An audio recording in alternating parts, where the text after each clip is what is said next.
Hello all, welcome back to Consciousness Rising, and it's good to be back doing another video. It's been quite a while. A lot has happened in my personal life over the last sort of 3 to 4, might even be longer than that, weeks. I'm very aware that, on my channel I don't really talk about myself a lot, and that's very deliberate because it's not really to do with me, my channel. However, I'll do it. I probably am going to talk a little bit about myself today, but more in a sense of I'm going to link it to what I've been going through and how, what I've been learning, I suppose. The first thing that's been going on is I've been very ill for quite some time. And yeah, lots of different things, stomach problems and coughing, viral infections, and all very normal for this time of year.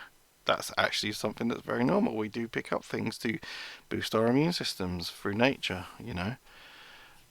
for when the big stuff hits. So, I have no fear about that. It's just all you got to do is sort of look after yourself best you can. That's all you can do. And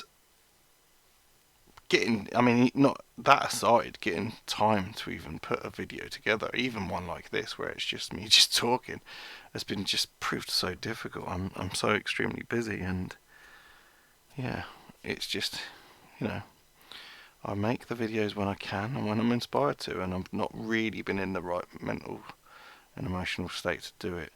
Part of that is because very recently there's been a death in my family, and I'm a human being, so therefore I have an emotional grieving process, One thing that I always say to people quite often, even in therapy, is that the one thing that we can't escape is death. And when I say that, I don't just mean our own. I don't just mean our own death. I mean, people around us will die. We'll lose pets, loved ones. The older you get, the more loss you have. That is just a natural cycle of life.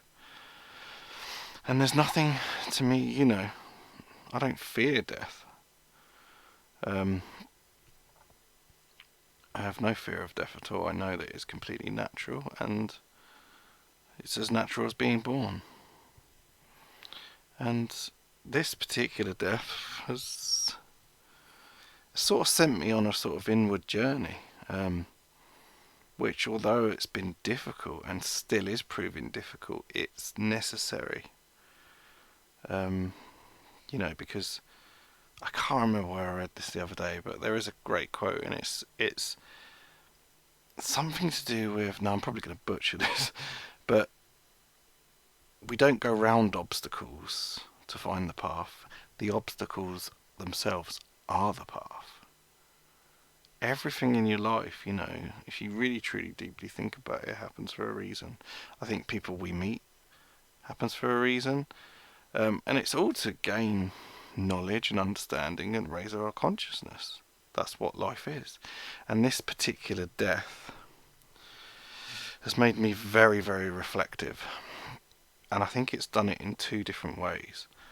One, obviously the loss, and it was a very, very sudden death, and this person wasn't even very old, I might add. I'm not going to go into the details of it.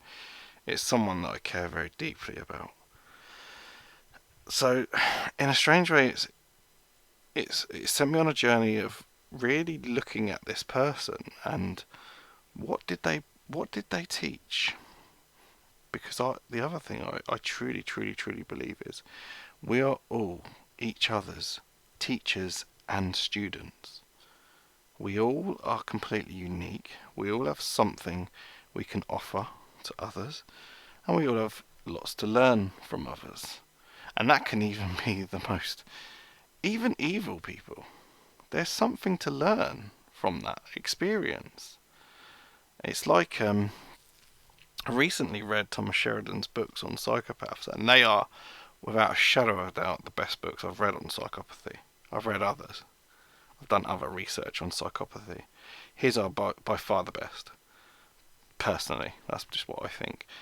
And he even says, in a strange way, because he looks at things in a very similar way to I do, on a bigger scale, that actually the psychopaths does serve a purpose here, to move human consciousness forward in our understanding. We can't ignore the dark, we can't ignore the evil, we can't ignore. It must be confronted. And that's what shadow work is, you know. I've done videos on shadow work. And this death, yeah, going back to this death, it's quite ironic in a way, because my last video that I did was a reading of Liber Oz by Aleister Crowley, who I've been sort of getting into a little bit more of late. And there's one line in that I absolutely love, and it goes back to what I was saying, that everyone is, I think, a teacher and a student, you know. And it's the line that says, every man and every woman is a star. And I keep thinking about that particular line when I think about my uncle. It was my uncle who passed away. And I think about what he brought to the planet, what he brought to those around him. And I can honestly only say from my perspective and my personal experience of him, and that to my life, he brought nothing but fun and positivity, enjoyment. I've got lots of very, very, very fond memories that go way back into my childhood. And, you know, grief does that. It makes you're sad because you know that person. You can't enjoy those things with that person, but I'm also happy that I had those experiences. And, you know, my uncle was quite a larger-than-life sort of character as well. He, you know, what the thing that keeps striking home to me a lot is that if he wanted to do something, he'd just go and do it. He knew how to enjoy himself. He knew how to bring fun to others, and he always had a joke to tell. And he, you know, he was quite, I don't like using this term, but he was quite awake and aware to the evils in the world. And that also saddens me as well, because in a way, we've lost a true aware individual who was on his own path of awareness and understanding and learning. And he would say it. He would post it. He would, you know. I don't believe he ever made videos like I do. However, he did post things. He spoke the truth, you know, from his point of awareness whenever he could, and with no fear of, you know, what anyone else thought. And that is enlightenment. That's one part of enlightenment, to stand in your own truth and power. So yeah, it's not only that. I think this is a healthy thing as well. It's made me think of how he lived his life, and what I can take from that and apply to my own life. And I know for me at the moment is, and I don't want to sound depressive and doomy, but there's not a lot of fun going on in my life at the moment. There's a few different reasons for that, but there's a lot of work. There's a lot of giving of oneself, but there's not a lot of fun and enjoyment. And that's not because I, you know, take life too seriously, because I try not to. Because that, again, I think is another lesson that we struggle with. We see these things, we see these wrongs and injustices, and we rightly want to put them right. But it's very important not to be consumed by that. You have to have lightness. You have to have comedy. You know, one of the things that I think I said a while back was during the scamdemic, when it all went crazy and we were all at home and all that crap and nonsense went on, me and my partner would, to deflect all that darkness that you were hearing about in your outside world, we'd put comedy films on.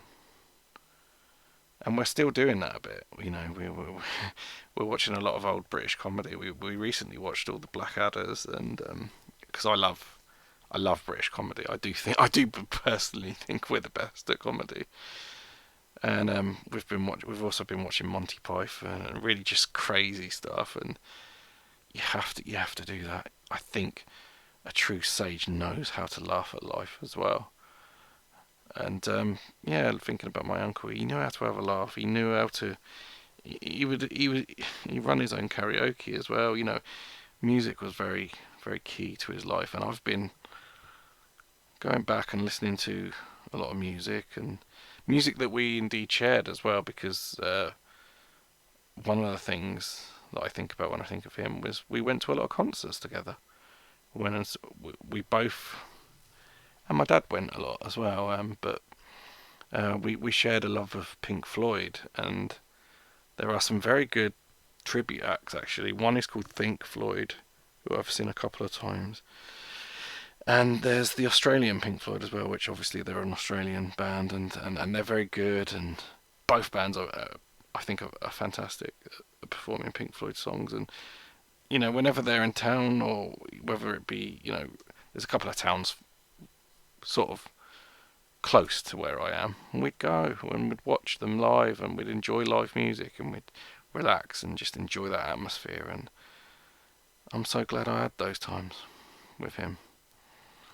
And going back into childhood, you know, everything, I can't think of anything negative, and that is quite special. I've had other people that have died, of course, you know, where, you know, they've brought good things in, of course they have, but I've been aware that sometimes they've hurt me psychologically or emotionally at times, you know, and it might just be a couple of times. There was another person that died, that was mostly a positive influence, but there was definitely a couple of times that I think they meant well, but they actually harmed me when I was a kid emotionally. Whereas this guy that passed recently in the last couple of weeks, there was never any of that. Never. It was always just fun, enjoyment, jokes, laughs, good times, fun. He saw life as fun. He knew the right, correct things to be angry about. He knew the lockdown crap was something to be angry at. The bastards in power, you know, that's the correct use of anger. It's not to use it on your family and project it, you know, because you haven't done the shadow work, and project it onto those you love. He wasn't like that. He wasn't like that at all. He was just a positive influence, and I think it's a good exercise. Just sort of rounding this video up, because I knew this wouldn't be very long anyway. But I needed to get this out of my system, I think. But I think it's a really good exercise when you do lose someone, when they pass to, you know, when they pass to the next life. It's a good time to reflect on what did they bring, what did they teach, what energy did they sort of bring in their interactions with other people. And my uncle was a positive soul, really, and still is a positive soul, you know. But I'm not here to talk about life after death. That's not for this video.